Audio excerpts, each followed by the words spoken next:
दोस्तों, कहा जाता है कि जो पति और पत्नी का रिश्ता होता है वाकई में पवित्र होता है, प्रेम से भरा हुआ होता है। लेकिन इन दोनों रिश्तों के बीच में अगर कोई तीसरा व्यक्ति आ जाता है तो जिंदगियां वाकई में बर्बाद हो जाती हैं, तबाह हो जाती हैं। एक ना एक की तो हत्या हो जाती है या फिर तलाक का नौबत आ जाता है।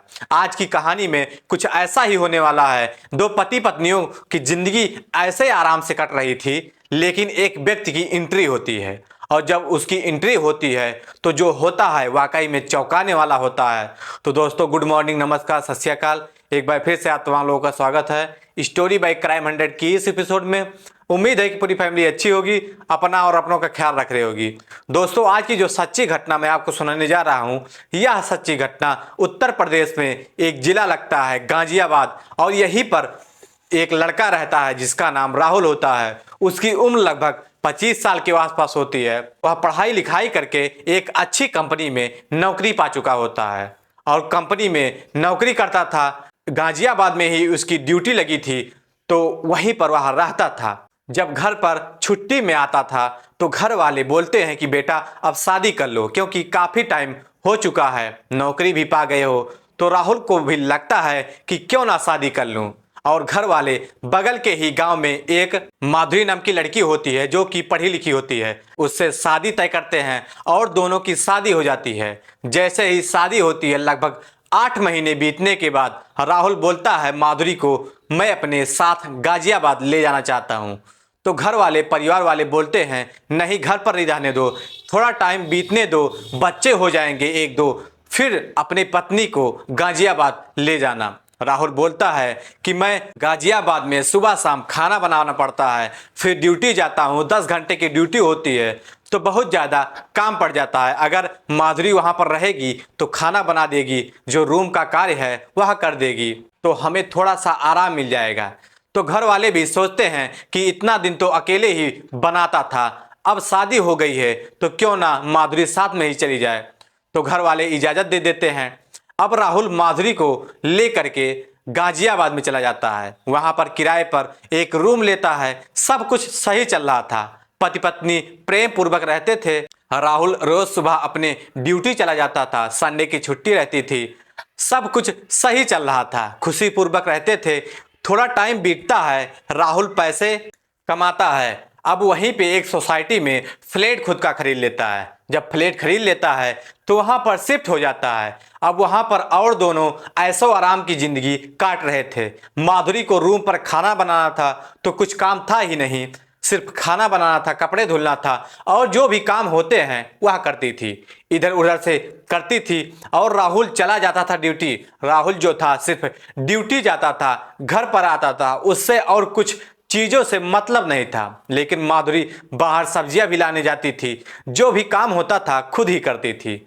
राहुल का काम सिर्फ ड्यूटी जाना और ड्यूटी से आना होता है। अब ऐसे ही टाइम बीतता है। राहुल देखता है कि सोसाइटी में सभी लोग दूध खरीदते हैं पीने के लिए, तो राहुल सोचता है क्यों ना मैं भी दूध ले लूं। एक लड़का होता है जिसका नाम विपुल होता है, जिसकी उम्र लगभग 21 साल के आसपास होती है। वह सुबह आता है, एक तरफ से दूध बांटता है और पैसे लेता है, फिर अपने घर को चला जाता है। तो राहुल एक दिन विपुल से बोलता है कि भाई, अगर दूध तुम बेचते हो तो हमारे भी फ्लैट में दूध दे दिया करो। तो विपुल बोलता है ठीक है भैया। अब जब इस तरीके से विपुल बोलता है तो दूध देने लगता है। अब विपुल जैसे ही आता है, रोज के रोज एक तरफ से सोसाइटी में दूध बांटते हुए चला जाता है और फिर अपना डिब्बा उठाता है, घर को चला जाता है। ऐसे ही सिलसिला चल रहा था। लेकिन अब कुछ टाइम बीतता है, उसके बाद विपुल जो था वह दूध तो बांटता है, लेकिन पूरे सोसाइटी में जब दूध बांट लेता है तो सबसे लास्ट में राहुल के घर पर दूध देता था।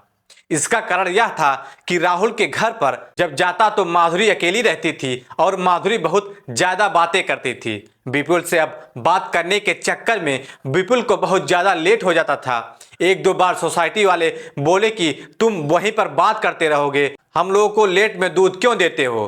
तो विपुल उसी दिन से एक प्लानिंग करता है कि अब सब जगह बांट लेंगे, तब यहाँ पर देंगे, ताकि अगर काफी देर तक बात भी करूं तो हमें लेट ना हो और लोग गुस्सा ना करें। अब ऐसे ही सिलसिला चलता रहता है। विपुल और माधुरी दोनों एक दूसरे से बात करते करते घंटों घंटों बात करते हैं, क्योंकि माधुरी जो थी वह घर पर अकेली रहती थी।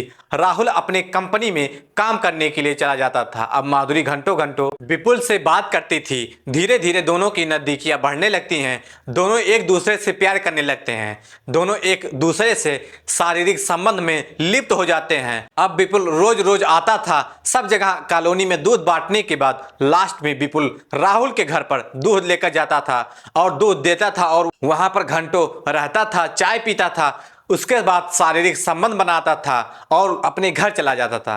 कहते हैं गलत काम का गलत नतीजा होता है। एक दिन ऐसे ही होता है। एक बूढ़ा व्यक्ति राहुल से बोलता है कि राहुल, ये जो दूध वाला आता है दूध बेचने के लिए, मैं कोई झगड़ा नहीं लगा रहा हूं, लेकिन यह जो विपुल है दूध बेचने वाला तुम्हारे घर पर लास्ट में जाता है और घंटों घंटों तक घर के अंदर ही रहता है। अब देख लो घर का क्या स्थिति है। राहुल जाता है अपने घर पर, अपने पत्नी से कुछ नहीं बोलता। उसके बाद वह एक दिन ड्यूटी पर जाता है और ड्यूटी से ही फोन करता है राहुल माधुरी के पास और कहता है कि मैं अब कंपनी के काम से कहीं बाहर जा रहा हूं, लगभग 8 से 10 दिन हमें लग जाएंगे, मैं घर नहीं आ पाऊंगा। तुम चाहो तो अपनी बहन या मम्मी को घर पर बुला लो, क्योंकि अकेली रहोगी। तो माधुरी कहती है कोई दिक्कत नहीं है, मैं अकेली रह लूंगी, आप जाइए। फोन कट कर देता है। उस दिन विपुल सुबह आता है, सब जगह दूध बांटता है रोज की तरह। उसके बाद माधुरी के घर जाता है, दूध देता है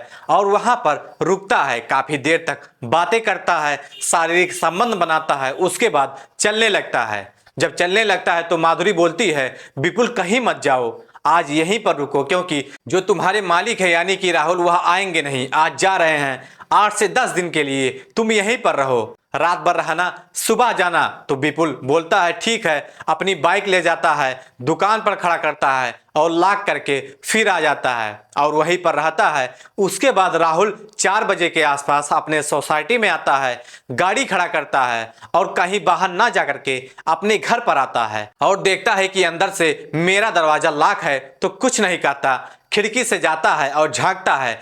जब खिड़की से देखता है तो जो वो देखता है उसको देखने के बाद वाकई में चौंक जाता है। उसके पैरों तले जमीन खिसक जाती है। देखता है उसकी पत्नी बिना कपड़ों के विपुल के साथ शारीरिक संबंध बना रही है।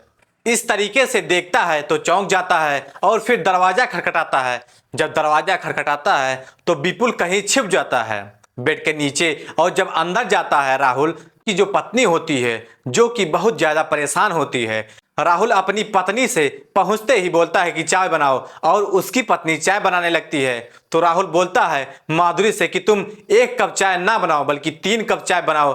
उसकी पत्नी बोलती है हमेशा 2 कप चाय बनवाते हो, आज 3 कप क्यों बनवा रहे हो। राहुल बोलता है बनाओ। जब चाय बनकर तैयार हो जाती है, माधुरी लेकर के चाय राहुल के पास आती है और फिर उसके मन में यही सवाल था कि 3 कप चाय क्यों बनवा रहे हैं, हमेशा तो 2 ही कप चाय बनवाते हैं। तो राहुल बोलता है कि 3 कप इसलिए कि जो बेड के नीचे छिपा है इसके लिए, इसको पिलाना है। राहुल बोलता है बाहर आ जाओ, मैं तुम्हें देख रहा हूं।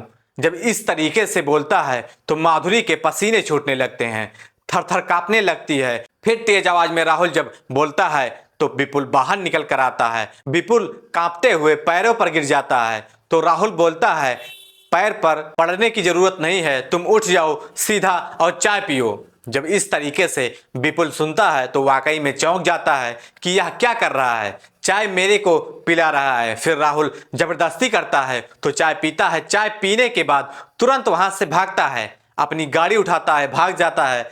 घर पर राहुल कुछ भी नहीं बोलता। उस दिन शाम को अपनी पत्नी के साथ रहता है, सुबह ड्यूटी जाता है, फिर से आता है। उसके बाद लगभग 3 दिन बीत जाते हैं। संडे आता है। संडे के दिन अपनी पत्नी माधुरी को गाड़ी में बिठाता है और बोलता है चलो मार्केट चलना है। मार्केट ले जाता है और बोलता है कि जितना तुम्हें शॉपिंग करना है उतना कर लो और खूब सारी शॉपिंग करती है। बोलता है जो भी सामान खरीदना हो खरीद लो। माधुरी भी खरीदती है। शायद मेरे पति अब सब कुछ भूल चुके हैं इसलिए मुझे सब कुछ खरीद रहे हैं। वो भी हैरान थी, लेकिन सब कुछ खरीदती है। और राहुल जो था वो अपने लिए भी कुछ जूते कुछ कपड़े खरीदता है। उसके बाद गाड़ी में भरता है। शाम हो चुकी थी, लगभग 9 बजे के आसपास वह होटल में जाता है, 5 स्टार होटल में खाना खाता है, अपनी पत्नी को भी खिलाता है। उसके बाद उसे बैठा करके चल देता है। अब गाड़ी में बैठने के बाद वह सोसाइटी की तरफ नहीं जा रहा था बल्कि जंगल की तरफ जा रहा था। जब जंगल की तरफ जा रहा था तो माधुरी चौंक जाती है और कहती है, मारने ले जा रहे हो? मारना है क्या? अगर ऐसा है तो मैं माफी मांगना चाहती हूँ। तमाम चीजें माधुरी बोलने लगती है तो राहुल बोलता है, ऐसा कुछ भी नहीं है, तुम टेंशन मत लो, तुम्हें जंगल में नहीं ले जा रहा हूँ, तुम्हें मैं मारूंगा नहीं, तुम बिल्कुल भी टेंशन मत लो, जैसे चल रहा है चलो। अब माधुरी बैठी थी गाड़ी में, तभी राहुल एक गांव की ओर ले जाता है, अपनी गाड़ी खड़ी कर देता है। लगभग 11 बज चुके थे, वह हार मारता है। अब गांव के लोग शाम के समय लगभग 8 से 9 बजे तक सो जाते हैं। शाम को जब गाड़ी की आवाज गांव के लोग सुनते हैं तो सभी निकलकर बाहर आ जाते हैं और जब बाहर आते हैं तो देखते हैं कि एक व्यक्ति और एक औरत है। राहुल जो गाड़ी ले गया था विपुल के घर के सामने खड़ा किया था। विपुल भी बाहर निकलता है और देखता है कि राहुल और माधुरी दोनों आए हैं। अब देख करके विपुल तो चौंक जाता है, हैरान हो जाता है, अब क्या होने वाला है। तभी राहुल अपनी पत्नी से बोलता है कि बाहर निकलो। उसकी पत्नी बाहर निकलती है और जितने भी शॉपिंग वाले सामान थे सब कुछ बाहर निकालता है। राहुल बोलता है, लो सामान लो, अब यहीं पर रहना, क्योंकि मेरे में कोई कमी होगी या फिर मैं तुम्हें खुश नहीं कर पा रहा हूँ। अगर तुम इसके साथ रहना चाहती हो तो यहीं पर रहो, धोखा मत दो, तुम अब यहीं पर रहो, मैं जा रहा हूं। और अपने ससुर के पास फोन करता है और बोलता है कि तुम्हारी बेटी अब यहाँ पर विपुल के साथ रह रही है और फोन करके बताता है कि तुम्हारा दामाद अब नया मिल चुका है, अब यहीं पर रहेगी। अब अगर तुम्हें अपनी बेटी को बुलाना होगा तो विपुल के पास आना, मेरे पास मत आना। सब कुछ बताता है और गांव वाले भी चौंक जाते हैं। माधुरी बार बार रिक्वेस्ट करती है, रोती है, गिड़गिड़ाती है और माफी मांगती है, गुहार लगाती है कि हमें ले चलो साथ में, हमें यहाँ नहीं रहना है। लेकिन राहुल एक भी नहीं सुनता, अपनी गाड़ी में बैठता है और चला जाता है वापस। विपुल अब उस महिला को अपने घर पर बैठा लेता है। फिलहाल वह महिला उसी के साथ रह रही है। तो दोस्तों, इस कहानी को सुनाने का उद्देश्य किसी को परेशान करना नहीं था, किसी का दिल दुखाना नहीं था, हालांकि आप लोगों को जागरूक करना था, आप लोगों को सचेत करना था। तो दोस्तों, कहानी कैसी लगी कमेंट सेक्शन में जरूर बताएं। अगर चैनल पे नए हैं तो चैनल को सब्सक्राइब करें, शेयर करें और ज़्यादा से ज़्यादा लाइक करें ताकि हमें भी मोटिवेशन मिलता रहे। तब तक के लिए जय हिंद, जय भारत।